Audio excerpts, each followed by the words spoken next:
هتكلم معاكم النهارده وافضفض عن حاجه يمكن بره طب الاطفال شويه. الا وهي ايه؟ الا وهي ان احنا نشكر ربنا على اطفالنا. بصوا يا جماعه، بحكم شغلنا في المستشفيات بنشوف حاجات يعني والله يعني الحمد لله الذي عافانا. ما نعرفش لو ربنا كان كتبها علينا كنا هنستحمل وهنصبر ولا لا. احنا دايما شايفين ان اولادنا ما بيسمعوش الكلام، ان على طول شايفين الجانب الوحش فيهم. طبعا مش عشان احنا وحشين، احنا عايزينهم في افضل حال. ولكن خلي بالك، بنشوف كتير قوي اللي بقالهم 10 سنين و20 سنه ما خلفوش، وتشوف الفرحه بتاعتهم. انت عندك النعمه دي، انت خلفت عادي كده، يعني مش حاسس بالنعمه اصلا، تقول الحمد لله رب العالمين.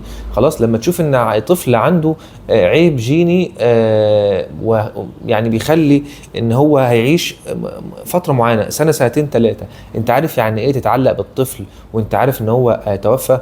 طبعا الطفل دوت انت يعني اجرك عند الله عالي، وصبرك عليه في ميزان حسناتك، واشفع لك يوم القيامه ان شاء الله. ولكن انت متخيل انك معاك حاجه هتروح منك؟ طب هقول لكم على حاجه، انت متخيل ان مثلا ان طفل او التوأم يتولدوا بعد 10 سنين او 15 سنه مفيش خلفه، ويخشوا الحضانه ويقعدوا 30 يوم 40 يوم، والناس تطلع دفع اكتر من مليون جنيه، وبعد كده هيتوفوا؟ هل انت حاسس بالنعم دي؟ هل انت حاسه بالنعمه دي؟ ولا احنا خلقنا ضيق قوي في ان هو مش عارفه اخليه يعمل بوتي تريننج، مش عارفه اخليه يسمع الكلام، يا دكتور عنيد معايا يا دكتور؟